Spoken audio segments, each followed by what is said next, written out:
¿Qué tal, amigos? Bienvenidos una semana más a su espacio de análisis y estrategia Asuntos Exteriores.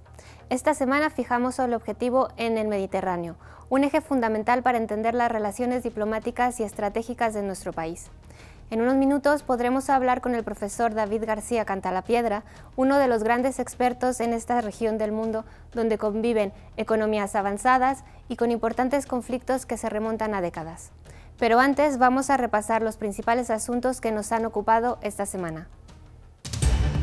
Hace más de 30 días que nadie ha visto a Leopoldo López. Este jueves surgieron informaciones sobre el traslado del preso político a un hospital. La televisión de la dictadura venezolana publicó un vídeo con un mensaje de fe de vida que Lilian Tintori calificó así en Es la Mañana de Federico. La fe de vida no tiene validez, es falsa. Mientras la represión chavista ha marcado otra de las jornadas más violentas en Caracas, la muerte de otro joven elevó a 34 el número de fallecidos en medio de una escalada de tensión por la convocatoria del proceso constituyente impulsado por Nicolás Maduro, calificado de golpe de Estado por la oposición. Según los medios franceses, Emmanuel Macron se ha impuesto a Marine Le Pen en el debate televisivo que mantuvieron ambos candidatos al Elíseo. La prensa coincidió en que Macron ha superado el que parecía el trance más difícil de su campaña. Le Pen basó su estrategia en atacar a Macron y este desmontó con datos cada salida de tono de la candidata del Frente Nacional, que le calificó como el candidato de las finanzas y de la globalización salvaje que hará perder poder adquisitivo a los franceses. La primera ministra británica, Theresa May, ha afirmado que la postura adoptada por los 27 sobre las líneas rojas del acuerdo sobre el Brexit demuestra que se avecinan duras conversaciones. May volvió a reiterar que es mejor no tener acuerdo que un mal acuerdo, pero reconoció una buena voluntad por ambas partes. El presidente de los Estados Unidos se estrenará en el extranjero visitando Israel y Arabia Saudí. Su primera gira fuera de Norteamérica concluirá el 25 de mayo en una cumbre con los líderes de la OTAN en Bruselas y con la reunión del G7 en Sicilia un día más tarde. El Papa Francisco recibirá a Trump el 24 de mayo en el Vaticano. Por otro lado, Donald Trump se ha comprometido con su homólogo palestino Mahmoud Abbas a hacer todo lo que sea necesario para que palestinos e israelíes firmen la paz, aunque no ha revelado cuál es su plan para lograrlo. Rusia, Turquía e Irán han acordado crear 4 zonas de seguridad en Siria. En las conversaciones de paz de Astana, las delegaciones de estos países han acordado crear estas zonas en la provincia de Idlib, partes de Alepo, Latakia y Homs. La Oficina Europea de Policía, Europol, ha advertido de que los terroristas del Estado Islámico están desarrollando sus propias redes sociales para evitar la censura de las plataformas occidentales sobre su contenido propagandístico. Han descubierto que los yihadistas han creado una página web donde alojan su propia versión de Facebook.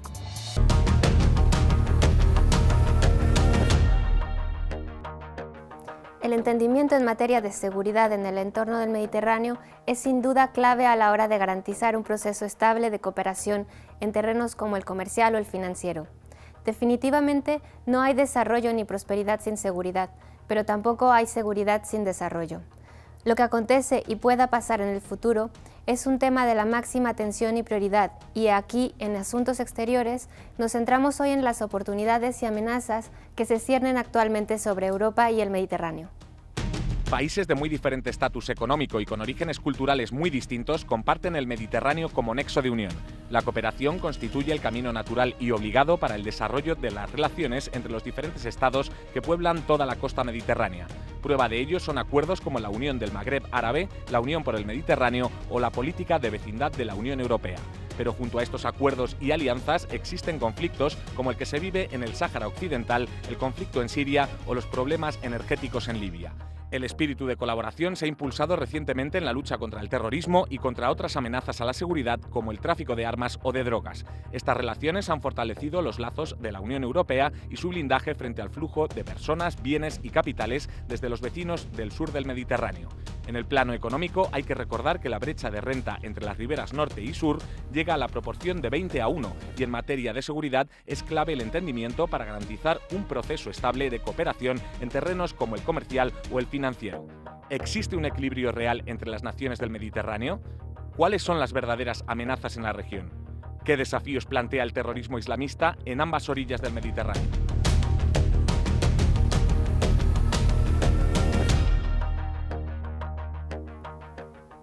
Y bueno, nos encontramos ya de lleno en nuestra entrevista con el profesor David García Cantalapiedra. Muchísimas gracias por estar con nosotros, especialista en Relaciones Internacionales de la Universidad Complutense. Un placer estar aquí, muchas gracias. El tema de hoy no puede ser más apasionante: Europa y el Mediterráneo. La relación entre los países europeos y los países colindantes con el Mediterráneo siempre se ha visto marcada por conflictos, por emigraciones, por relaciones comerciales.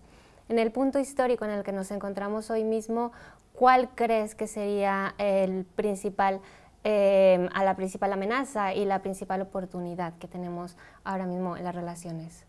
Pues evidentemente Europa se encuentra, yo creo, en un punto de inflexión. Y en cuanto a qué queremos los europeos o qué es Europa, pero uno de los aspectos que va a conformar eso en el futuro, creo que es la relación con los países del Mediterráneo, como lo ha sido históricamente, realmente, ¿no? Europa y el norte de África y Oriente Medio se tienen que ver históricamente siempre como una unidad, a pesar de que históricamente también ha habido separaciones, pero la relación entre ambos lados del Mediterráneo han creado una unidad cultural, y una unidad histórica que después se separó durante muchos siglos. ¿Cuáles son los problemas? Pues los que muchas veces ha habido es un problema de relación cultural, un problema de relación política y sobre todo un intento de, hasta cierto punto, conseguir unas relaciones económicas que sirvieran para reducir esos problemas, esas diferencias. Lo paradójico es que las diferencias han sido cada vez mayores en términos económicos, y ese mecanismo que se quería utilizar ya desde hace bastantes años, de integración económica, como mecanismo de acercamiento entre los dos lados, precisamente es lo que ha producido cada vez una separación mayor, y por ende, por supuesto, desde el punto de vista político y desde el punto de vista cultural. En cuanto a las relaciones o los conflictos derivados de las religiones monoteístas, ¿considera usted que han sido producto de diferencias económicas y sociales, como las que estaba hablando, o es al contrario? Es decir, ¿las religiones han llevado a este tipo de conflictos? El problema cultural o el problema religioso siempre ha sido uno de los grandes mecanismos separadores, yo lo voy a decir así, desgraciadamente, y eso pues no hay que irse muchos siglos atrás ya para verlo. Entonces, sin embargo, la política y la religión para el mundo musulmán, por ejemplo, es algo que no se puede separar. No tienen esa visión que tenemos los occidentales de separación Iglesia-Estado. Entonces, mientras los occidentales no veamos eso, todas nuestras aproximaciones serán erróneas, serán equivocadas. Entonces, el problema político y religioso siempre va a ir unido. Otra cosa es que haya una manipulación y un uso interesado de esto, pero en el fondo hay que tener en cuenta esto. O sea, el Islam como tal es una visión completa de la vida, no hay una separación, bueno, usted cree en su casa y después en la vida es usted laico. Esto es que no entra dentro de la mentalidad musulmana. Es cultural. Exactamente. Entonces, mientras los occidentales no veamos esto y realmente nos ajustemos a esta visión, nuestra percepción es errónea. Entonces, a partir de ahí, todo lo que vayamos a hacer va a ser problemático y erróneo para nosotros y para ellos. Es un problema más bien de visión, ¿no? de la Unión Europea, digamos, ese buenismo de que todos los procesos pues, se pueden concluir en procesos democráticos, cuando realmente es mucho más profundo, es más cultural. Es mucho más complicado de lo que parece. El desarrollar un modelo democrático, cuando fíjate que estamos incluso nosotros mismos debatiendo ese modelo, lo que decía al principio, ese modelo europeo, ¿cómo vas a decirle a una cultura diferente, a pesar de que tiene una relación milenaria con el otro lado del Mediterráneo, qué es lo que tiene que hacer y cómo tiene que hacerlo? Eso es muy complicado. Eso lo podía hacer la Unión Europea o los Estados occidentales hace 30 años, pero ya no lo puede hacer. Y digo lo podía hacer por una posición más dominante en el sistema internacional. Hoy en día no es esa. Y no solamente pasa con los países del norte de África o de Oriente Medio, puedes hablar sobre los países asiáticos o sobre Latinoamérica, y ya la relación no es la misma, ¿no? Entonces, y los europeos, desde cierto punto de vista, todavía mantenemos una especie de inercia, como pensando que podemos seguir haciendo eso, y es totalmente lo contrario. En ese sentido, las diversas iniciativas, pongamos un punto de partida desde Barcelona en 1995, han sido entonces, desde su punto de vista, principios erróneos, es decir, han sido simplemente reactivos y no han tenido un análisis profundo de los problemas.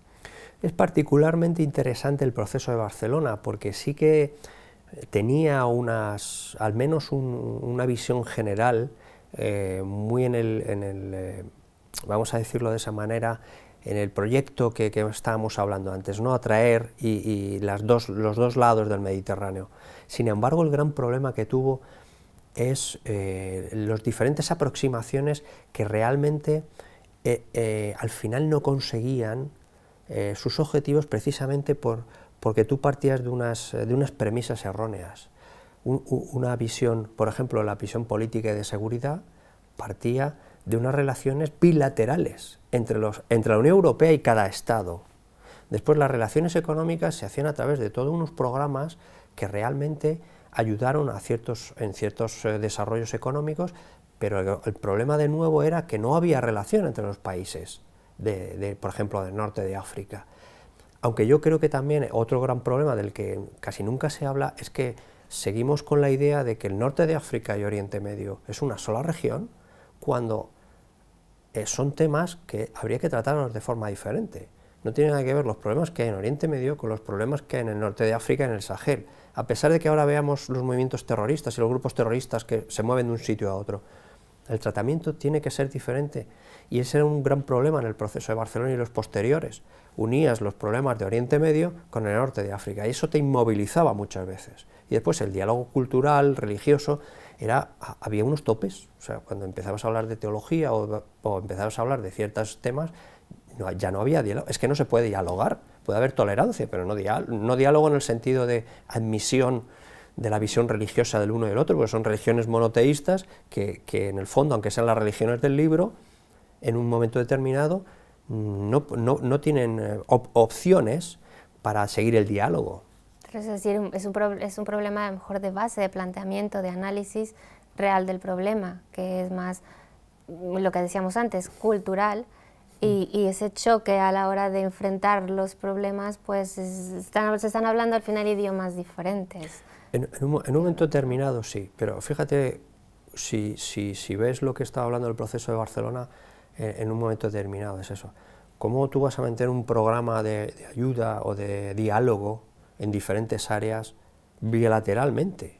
O sea, no hablabas con Argelia, Marruecos, Libia por supuesto no, Túnez, no, tú hablabas, o sea, la Unión Europea hablaba con Marruecos, la Unión Europea hablaba con Argelia, la Unión Europea hablaba con... entonces, con ese mecanismo hacía poco porque los países precisamente del norte de África, por ejemplo, tuvieran un desarrollo económico a largo plazo que les pudiera dar unas alternativas a ellos. Ya, fíjate, no estoy hablando ni siquiera ya de Oriente Medio, que es una problemática absolutamente diferente. Hoy en día estamos en un punto de inflexión, como bien usted decía, por el problema agravado de Siria, sí, todos los problemas que a su alrededor, la intervención rusa. ¿Cómo desde su punto de vista se está tratando esto con nuestras fronteras en España? Es decir, ¿se está tratando de una forma efectiva? ¿Hay una planificación para contrarrestar la inmigración por este tipo de problemas? Empezando por el tema ruso, básicamente, y el gobierno de Putin es lo que lleva haciendo varios años, Rusia lo que quiere es volver a tener una capacidad de influencia internacional como la que tenía durante la Unión Soviética. El problema que tiene Rusia es que tiene el Producto Interior Bruto de Italia, entonces no es la Unión Soviética, pero sí que tiene una política muy inteligente. Y entonces lo que ha conseguido Rusia con esta política en Siria es volver a tener un papel importante en Oriente Medio que había perdido después de la Guerra Fría, porque todos sus estados satélites al final o cayeron o prácticamente adoptaron la visión, vamos a decir, vencedora de la Guerra Fría, que era la occidental. Entonces Rusia ha sido muy inteligente y ha manejado muy bien los tempos y la crisis, y se ha introducido para ser uno de los jugadores más importantes en la zona y volver a tener influencia, y no solo en Siria. Claro, ¿eso que produce? Bueno, pues eso es una de las partes de todo lo que es el conflicto en la zona. ¿Qué ocurre? Que toda esa inmigración y refugiados que se mezcla, yo siempre digo, es un error mezclarlo, no tiene nada que ver los refugiados que se producen por la guerra de Siria con la inmigración que nosotros habitualmente tenemos en Europa. ¿Qué ocurre? Que muchas veces no nos damos cuenta que las grandes redes de crimen organizado son las que facilitan todo esto. Entonces, los refugiados masivamente, claro, vienen de lo que es la zona de Siria, de Irak, de Oriente Medio en general, pero gran parte de la inmigración que nosotros tenemos no viene de ahí, viene del Sahel o de los países de África Central, que pasan a través de Sahel y del norte de África. Luego, muchas veces también hay que tener claro cuál es un problema y cuál es otro, y cuáles son los efectos de un problema y de otro en lo que es Europa y en las políticas que está haciendo Europa. Y en ese sentido se está haciendo esa diferenciación en las políticas, o como decíamos antes, se está haciendo nada más reactivo. En cierta manera, la Unión Europea, como suele ser habitual, es reactiva, ¿no? Tanto con un problema como con el otro, aunque sí que es verdad que se lleva muchos años intentando solucionar el problema o hasta de una manera gestionarlo lo mejor posible, que es el tema inmigratorio, ¿no? España en este tema pues empezó bastante antes que muchos otros países, sobre todo haciendo acuerdos con Senegal y con otros países y con Marruecos, precisamente para controlar esto y que las mafias no se pudieran enriquecer gracias al comercio de personas. Pero eso es muy complicado, eso es un tema que es muy difícil atajar. ¿Qué pasa? Que además tienes el tema de los refugiados que vienen del norte, de Oriente Medio, que eso es otro tema. Claro, Europa no puede manejar 1,5 millones, 2 millones de personas, porque acabas haciendo guetos o acabas haciendo campos de refugiados.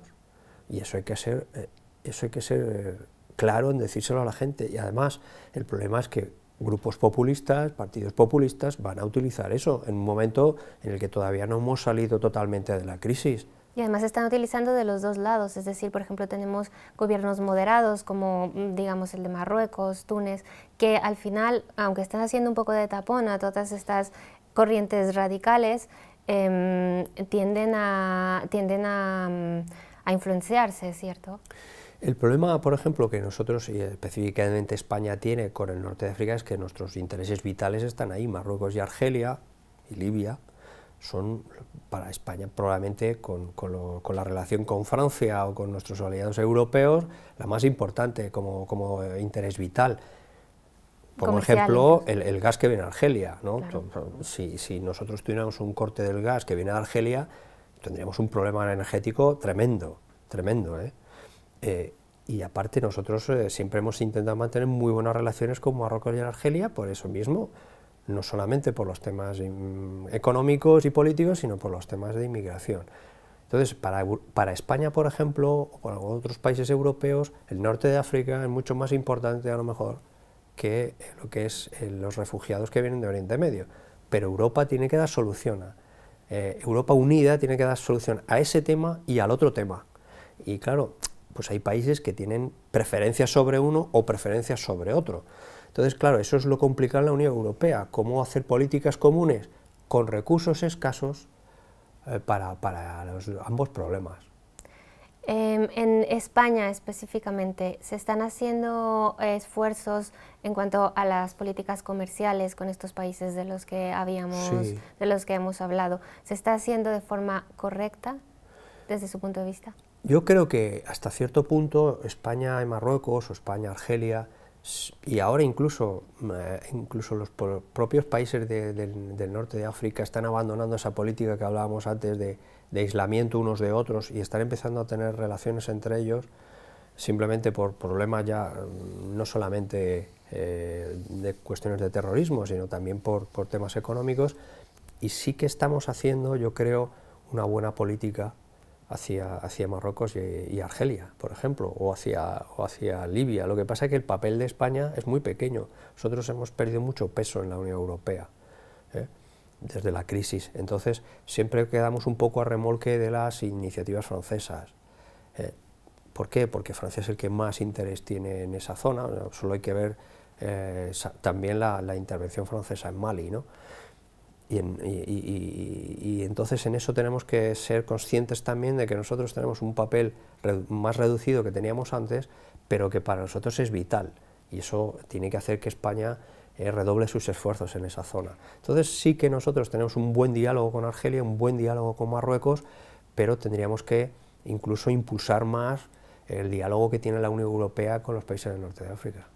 En cuanto a los presupuestos, por ejemplo, para las cuestiones militares, políticas y económicas, Sí. se están poniendo los recursos necesarios para coadyuvar a este tipo de problemática.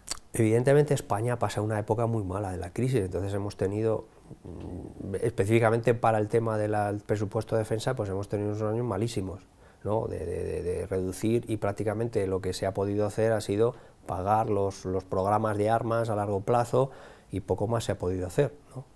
Ahora se está empezando a intentar recuperar un poco, y yo creo que las iniciativas que tenemos, tanto como socios europeos, como socios de OTAN, el diálogo 5+5 que tenemos con los países del norte de África, eso intenta mejorar las relaciones, pero sigue habiendo muchos problemas.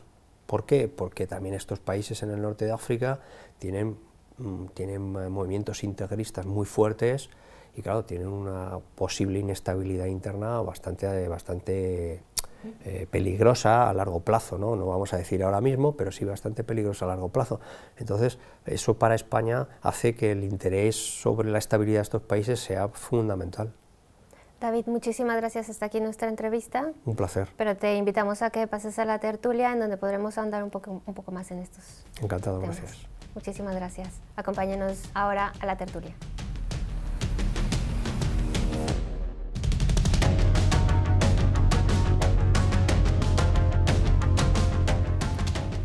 Ya estamos aquí en nuestra tertulia. Hoy nos acompaña Marta González Isidoro. Muchísimas gracias por estar con nosotros. Gracias. Carmelo Jordá. Un placer, ¿qué tal? Periodista. Y David, que se queda con nosotros. ¿Qué tal? El tema de hoy no puede ser más apasionante. Europa y el Mediterráneo, las relaciones. Desde que existe la historia ha existido comercio, ha existido inmigración, pero yo creo que hoy en día estamos en un punto de inflexión de todas estas relaciones. ¿Cuáles dirían ustedes que son los puntos rojos o los focos rojos de conflicto principales que hay que atacar, y cuáles son las principales oportunidades? Marta. Bueno, el Mediterráneo ha sido siempre una zona de tránsito, de tráfico, de intercambio de civilizaciones y de comercio, etcétera, y ha sido una zona de oportunidades, pero también una zona de conflictos siempre. Y el punto de inflexión lo tenemos a partir de 2011, y sobre todo a partir de 2015, me da la impresión, cuando la guerra de Siria catapulta hacia Europa una serie, da más visibilidad a la inmigración ilegal que se venía produciendo desde los años 90. A partir de este momento el foco de atención mediático se pone primero en la crisis humanitaria que supone la crisis de refugiados, inmigración que viene de Siria y que viene del norte de África, la descomposición de los estados del norte de África, principalmente Libia, después de las llamadas primaveras árabes, que todos sabemos que terminan en inviernos muy gélidos, la descomposición de esas estructuras. Libia precisamente era un tapón para todo el tráfico que viene desde la zona del Sahel, y a partir de ese momento las fronteras son todavía más porosas. Pues me imagino que hablaremos del tráfico ilegal de personas, el crimen organizado, tráficos de armas, etcétera. Y luego, por último, la crisis de identidad que vive Europa a propósito de una crisis muy fuerte económica, pero también de replanteamiento de las propias estructuras y del papel que Europa juega en el mundo. Carmelo. Yo diría que hay, digamos, dos grandes problemas que se interrelacionan, como es lógico.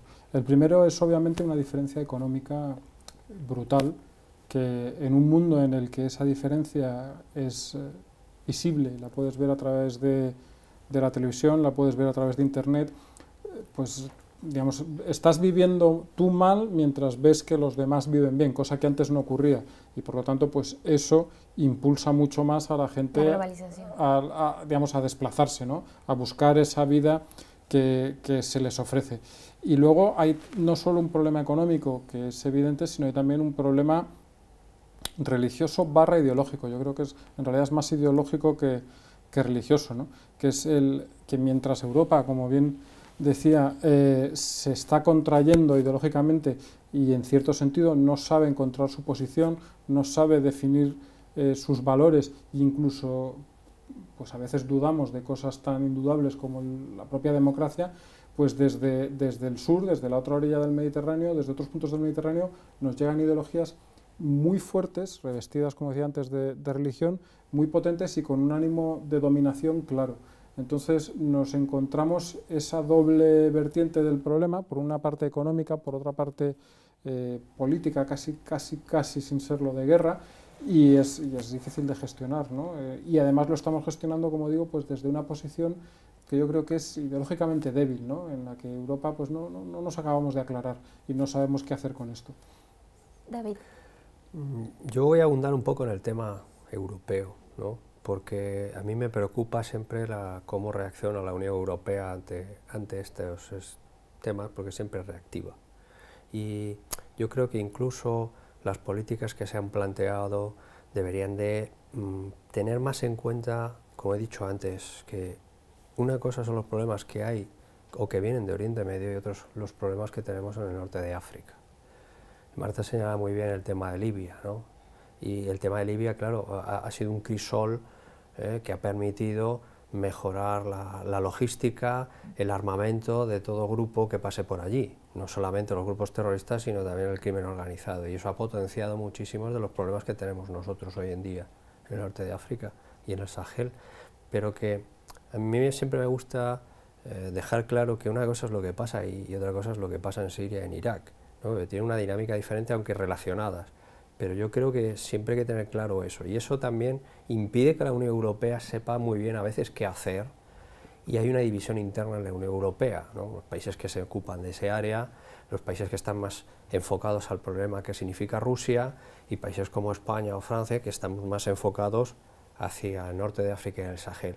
Y eso, como decíamos antes, ese punto de inflexión de Europa a lo que nos lleva es a una situación con una debilidad intrínseca, como decías muy bien, ideológica europea, ¿no? De decir, bueno, y el modelo europeo ahora, pero si esto era no era lo mejor esto, y ahora parece que ya no es lo mejor, somos unos descreídos nosotros mismos de nuestro mensaje. Claro, si todos estos factores juegan a la vez, pues nos encontramos en una situación muy débil, ¿no? Y eso es lo que habría que intentar que tanto las élites como la población de Europa se dé cuenta de que esto no es los años 90, nunca más. Esto no es cuando nosotros teníamos una posición en la que dirimíamos qué iba a ser del mundo o qué no iba a ser del mundo. Ya no estamos ahí, ¿no? Y a lo mejor hay que empezar a pensar que hay que cambiar la identidad de la Unión Europea, ¿no? Desgraciadamente, pero que habría que pensar de otra forma acerca de los problemas. Y yo creo que tenemos una inercia errónea sobre cómo hay que solucionarlos, ¿no? Y eso, claro, es muy difícil enfrentarte a desafíos ideológicos, desafíos terroristas, desafíos económicos. El ejemplo, y con eso cierro, ¿cuál es el primer socio comercial de Argelia? China. Que no tiene Entonces, eso, problema, o sea, una vez que te he dicho esto, ya está desbaratado todo lo que pienses. O sea, ¿cómo puede ser que el país más importante para España o para Francia, el primer socio comercial llegue a ser China? No tiene mucho sentido, ¿no? Entonces, algo está pasando y estamos haciendo mal.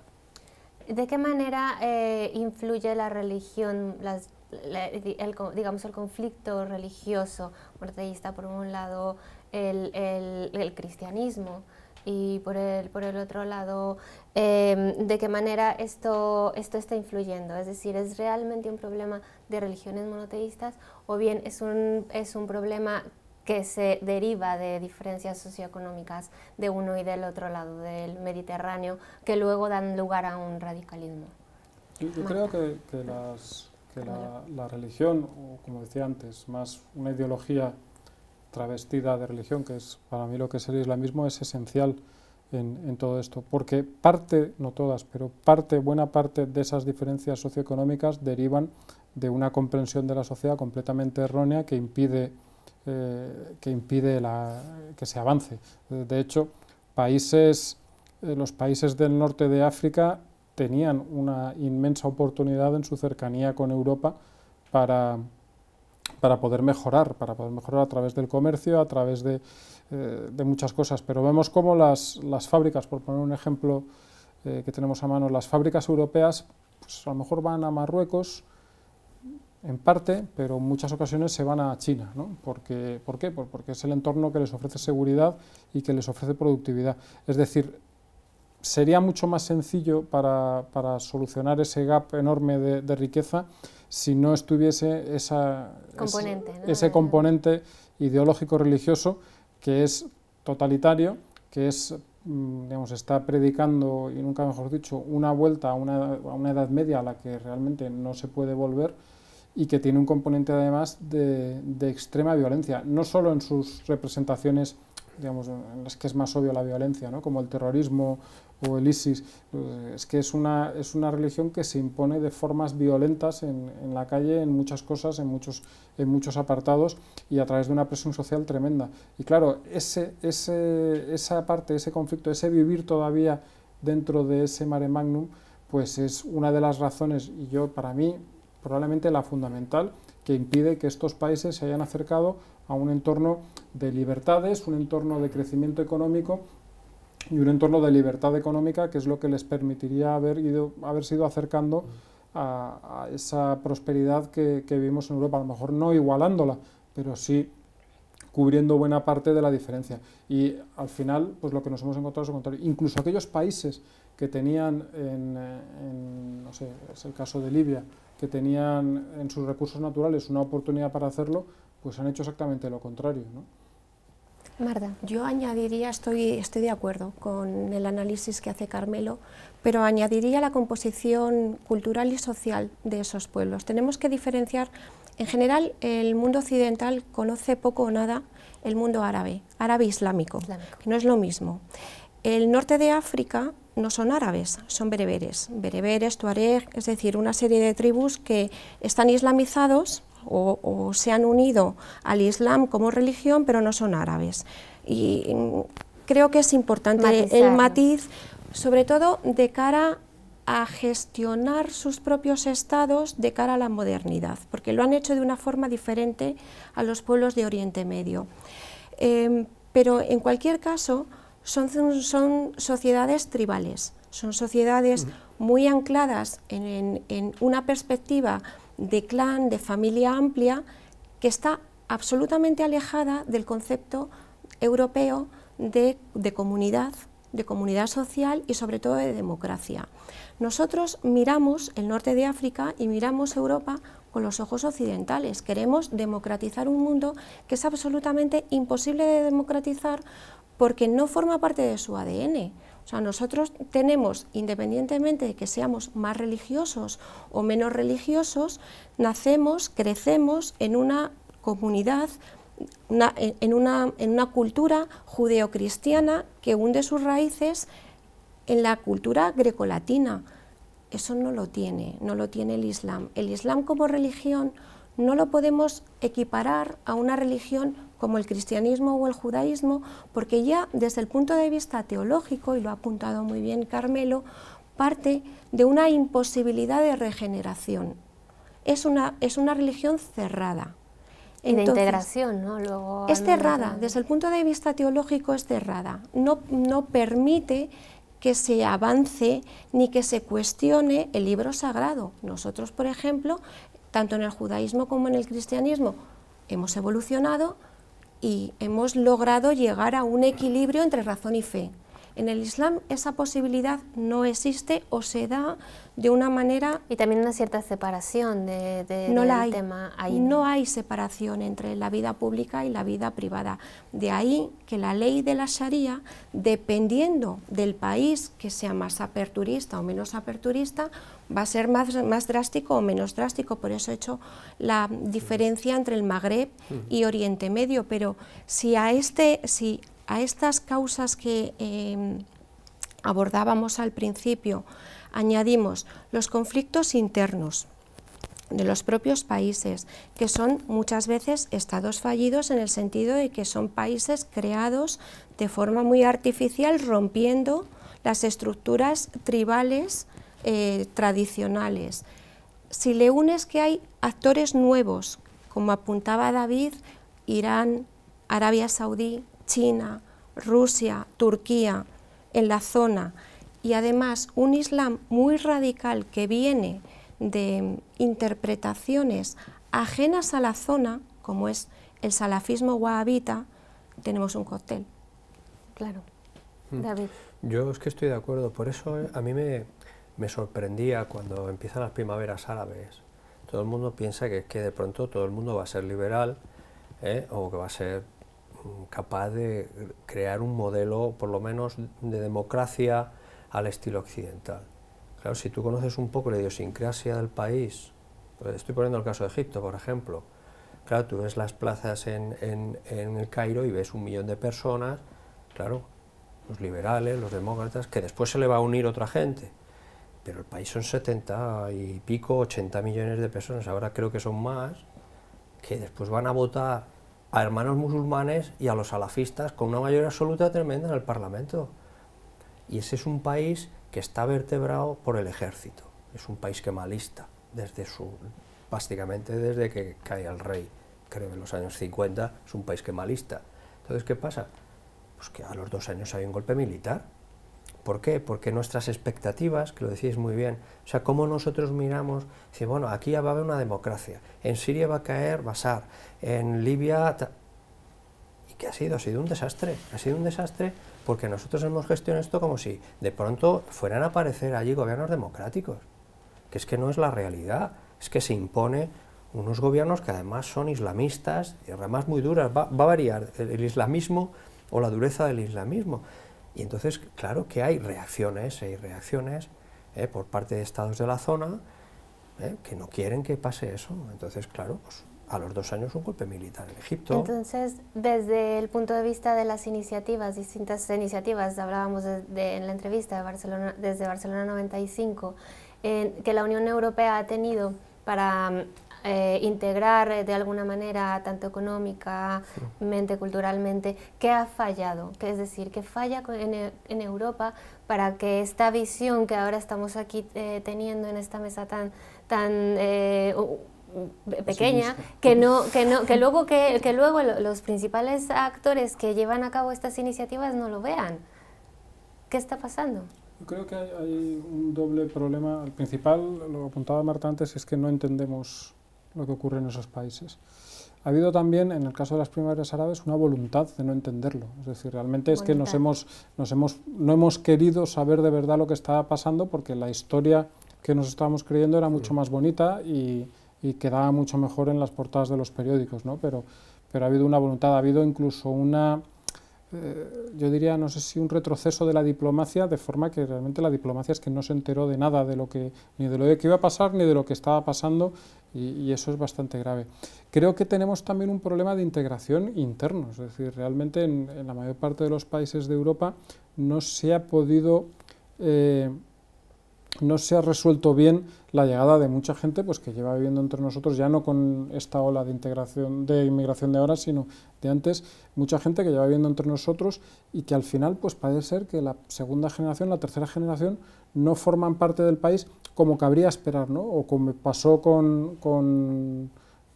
no sé, el primer ejemplo que se me ocurre, con los italianos que a primeros del siglo XX fueron a Estados Unidos y la primera, la segunda, la tercera generación se consideraron enseguida americanos y se integraron en la sociedad americana, con sus peculiaridades, por supuesto, pero sí que realmente participando de la sociedad.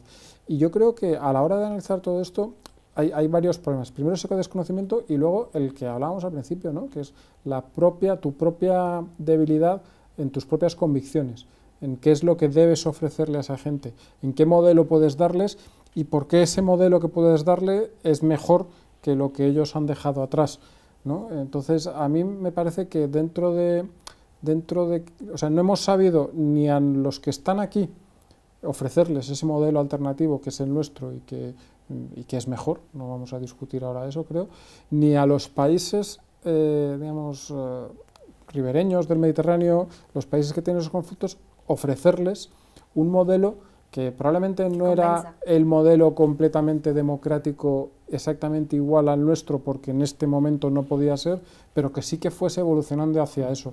Porque yo estoy bastante de acuerdo con lo que dices, Marta, de que hoy en día es muy difícil en un país musulmán, y obviamente según qué grado de radicalidad pues es imposible, pero es muy difícil ofrecerles un sistema democrático sin más, pero no podemos renunciar a que, no sé, 1.200 millones de personas del mundo vivan en un entorno de libertades y democracia más o menos equiparable, ¿no? Habrá que inventar una fórmula para que eso se pueda hacer, porque si no es que el mundo va a ser inmanejable. Pero hay ejemplos, o sea, tú te vas a Indonesia, que es un país islámico, es el país islámico más grande del mundo, y ahí relativamente funciona bastante bien. Claro, entonces eso es lo que hay que repensar, ¿por qué en algunos países con Islam funciona relativamente bien la democracia? Bueno, Malasia también. Nadie dice que sea perfecto, pero... No, pero cuando se habla de Islam en general, pues dices, bueno, pues es que a lo mejor aquí hay unos, como dice Marta, hay otro tipo de problemas. Hay un tipo de problemas que en el norte de África la condición social, política o la estructura general es diferente, es otro tipo de sociedad. El Oriente Medio es otra, los países que hay en el sudeste asiático son otros, los países, nadie habla. Desarrollo económico. Hay muchos temas, entonces, ¿por qué aquí sí puede funcionar relativamente bien con un país tan inmenso como es Indonesia, con sus problemas evidentemente, pero funciona relativamente bien el modelo democrático? Y ya han pasado una dictadura muy larga desde los años hasta los años 90, que era un gobierno militar básicamente, y han evolucionado. Entonces, ¿cuál es el problema? ¿No? Entonces, por eso decimos, cuando el problema teológico que señala Marta está ahí, las ideologías radicales de un islamismo salafista también está ahí, pero ahí hay otra serie de temas también, ¿no? Que es lo que tendríamos que tener en cuenta a la hora de analizar, o sea, ¿por qué aquí funciona, aquí no funciona, aquí funciona a medias? Y eso es lo que a mí muchas veces me da la sensación de que se mete todo en el mismo saco. No, esto no funciona, esto sí que funciona. Y luego los diferentes intereses de todos. Evidentemente, después los intereses externos y de los actores, ¿no? Claro. Eso ya, pero evidentemente cuando hablamos de la idiosincrasia de algún país, pues o de una región, hay que tener en cuenta todo esto. Entonces hay zonas donde es muy difícil, si no imposible, que un modelo, ni siquiera un modelo, vamos a decir, voy a decir un modelo liberal constitucional como era el del siglo XIX en Europa. Y tienes algo parecido como Jordania, que podría asimilarse a esto, ¿no? Claro, eso ¿lo ves tú en Arabia Saudí? Yo lo veo muy complicado. En la teoría es fácil, pero luego en la práctica... Marruecos tiene un desarrollo que puede... Pero es que el partido que gana las elecciones son los islamistas. Y después nadie habla de Irán, que tiene un sistema paralelo. Sí, no, aquí hay elecciones, bueno, pero hay elecciones y se presenta el candidato que dice el líder supremo y el Consejo de la Revolución. O sea, me explico, o sea, cuando nosotros metimos esto en el mismo saco estamos equivocados, y después cuando, por ejemplo, la Unión Europea habla de MENA, está equivocada. Tú no puedes tener una región que va desde Mauritania hasta el Golfo Pérsico y eso considerarlo una unidad. Eso es un error, pero tremendo, estratégico. Claro, y a partir de ahí todo lo que vayas a hacer mal. Eso es mi punto. Quizás soy muy directo diciendo esto, pero es que no puede haber una aproximación correcta en una situación de este tipo. En un planteamiento incorrecto. Claro, yo creo que no. Efectivamente, yo estoy totalmente de acuerdo. Uno de los puntos que pueden tener en común sociedades islámicas tan dispersas o tan dispares desde el punto de vista geográfico como pueden ser Indonesia, el sudeste asiático, el Islam en Oriente Medio, en el norte de África, etcétera, es que son sociedades tribales todas y sociedades muy permeabilizadas o muy dirigidas por una autoridad, una sola autoridad muy fuerte, que puede ser la del gobierno, la del sultán, la del Mahdi, es decir, una autoridad política, un ejército que vertebra la sociedad y un partido político, uno solo. En el caso de Siria, de Egipto ha sido el Ba'ath, en el caso de Irán también tienen, en el caso de Marruecos tienen un solo partido, luego tienen unos cuantos partidos de oposición, pero el oficialista son unos. Entonces, en el momento en el que una de esas tres patas de la mesa cojea, ya sea el poder político-religioso, que suele estar unido, el caso del ejército, como ocurrió en Libia y como ocurrió en Egipto, o el partido político, la sociedad se resquebraja y da lugar a la aparición, a la sustitución, mejor dicho, de opciones que no nos gustan en Europa, porque es que además nos dan miedo, como en el caso de los hermanos musulmanes, o en el caso de Hamas en la zona de Gaza, Hezbollah, es decir, son opciones muy radicales. Entonces el problema es básicamente la visión de la Unión Europea en el planteamiento del concepto. También hay un problema, porque da la sensación de que le estamos echando la culpa a la Unión Europea, pero también ellos tienen un problema de élites importante. Entonces tenemos un problema de planteamiento y además un problema interno. Sí, porque estamos hablando, digamos, del mal enfoque de la Unión Europea en todos estos asuntos, que es cierto y que desde luego debería corregirse, pero también hay un problema de élites. Estos países han tenido y vienen teniendo, yo creo que la mayor parte de ellos siguen teniendo, una élite que realmente no ha sabido entender las necesidades de su gente, o no le han importado lo más mínimo, probablemente lo segundo, y han sido en muchas ocasiones ellos los que han actuado de tapón a un progreso que sentían como una amenaza a su propia posición, ¿no? Y claro, si tú desde aquí no entiendes muy bien el problema, si desde allí hay alguien que no esté interesado en que se entienda bien el problema, pues el resultado final que tenemos es eso, es un Mediterráneo, por volver un poco al tema de inicio de la tertulia, en el que las dos orillas están a miles de kilómetros, aunque realmente estén mucho más cerca. Bueno, ahora metiendo aquí un actor singular, Rusia. Rusia ha puesto su brazo ahora en Siria. ¿Podemos decir que estamos en el inicio de una nueva guerra fría Rusia-Occidente? Bueno, no las mismas características que la Guerra Fría, evidentemente, pues un sistema, dos superpotencias, dos bloques y tal. Otra cosa es que volvamos a situaciones que a lo mejor en Europa y en la zona habíamos abandonado, probablemente desde antes de la Segunda Guerra Mundial, ¿no? Pues hay un posicionamiento que siempre ha sido histórico, ¿no? De Rusia buscando los Balcanes, la salida al Mediterráneo, ¿no? Al Cáucaso, etc. Eso es una cosa histórica, que muchas veces parece que se nos olvida. Entonces sí que hay y como podemos ver, ¿no? O sea, Rusia pues intenta volver a las zonas de influencia que tenía históricamente también en Oriente Medio, ¿no? Siria, Irak, lógicamente. Guerra Fría, yo sigo diciendo, un país que tiene el Producto Interior Bruto de Italia no puede hacer mucha Guerra Fría. ¿Qué ocurre? Que sabe utilizar sus instrumentos muy bien y sabe cómo sacar partido de las debilidades del adversario, sobre todo el tema de la Unión Europea. Utilizar sus recursos. Entonces, y Rusia pues sabe hacerlo muy bien, entonces claro, allí también sabe las inhibiciones de la Unión Europea, entonces los rusos se mueven muy bien en ese sentido, y claro, son capaces de crear problemas y después convertirse en soluciones. Y eso es una política que lleva Putin desde hace bastantes años, que le está dando buen resultado, y los europeos seguimos cayendo en esa trampa. Entonces, Guerra Fría, no, o que tú veas otra vez los aviones rusos volando, algún barco por allí y tal, pues bueno, pero de ahí a que tengamos lo que teníamos antes... Es más bien el control de ese brazo entrar al Mediterráneo, ¿no? Comercial.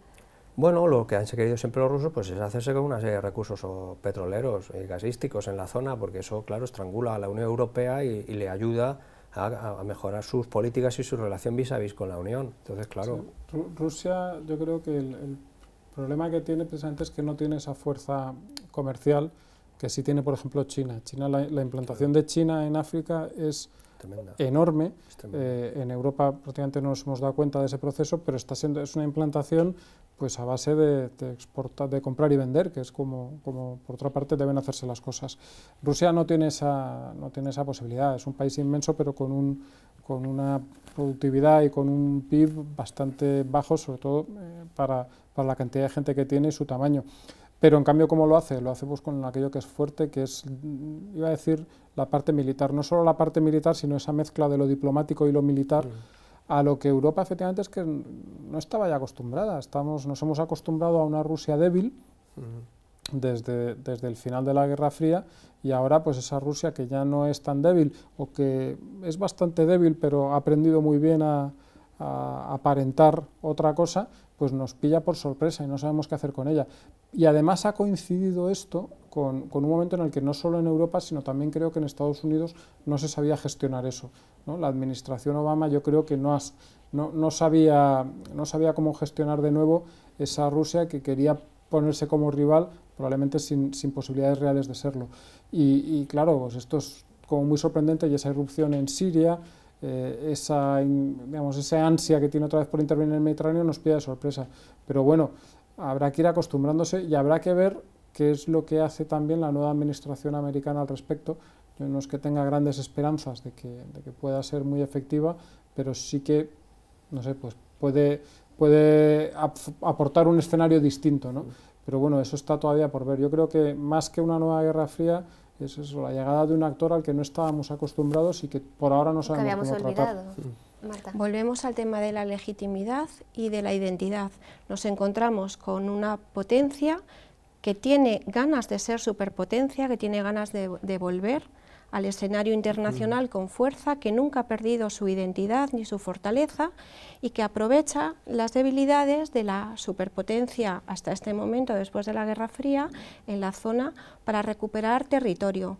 Lo recupera en Siria de la mano de Hezbollah y de Irán, interviene de una manera muy agresiva, tirando todo lo que sobrevuela y que se interpone en su espacio geoestratégico, porque la única garantía, lo único que necesita, o lo último que necesita, lo que necesita es garantizar la salida al Mediterráneo a través de las bases de Latakia y de Tartus, y está buscando en el norte de África una nueva posición naval que posiblemente sea Port Said. Yo no lo descarto.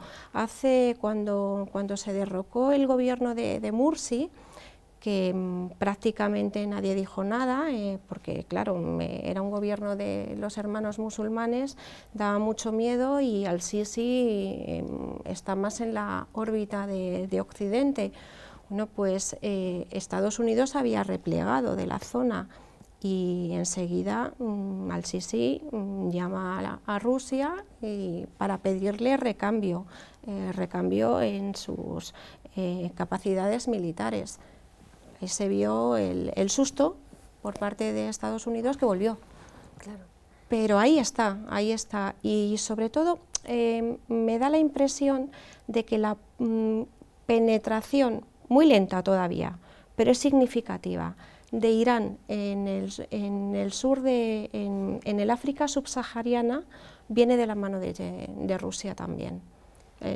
Ahora bien, España está haciendo sus deberes en cuanto a coadyuvar que esas relaciones con los países del Mediterráneo mejoren tanto comercialmente como políticamente y en materia de inmigración.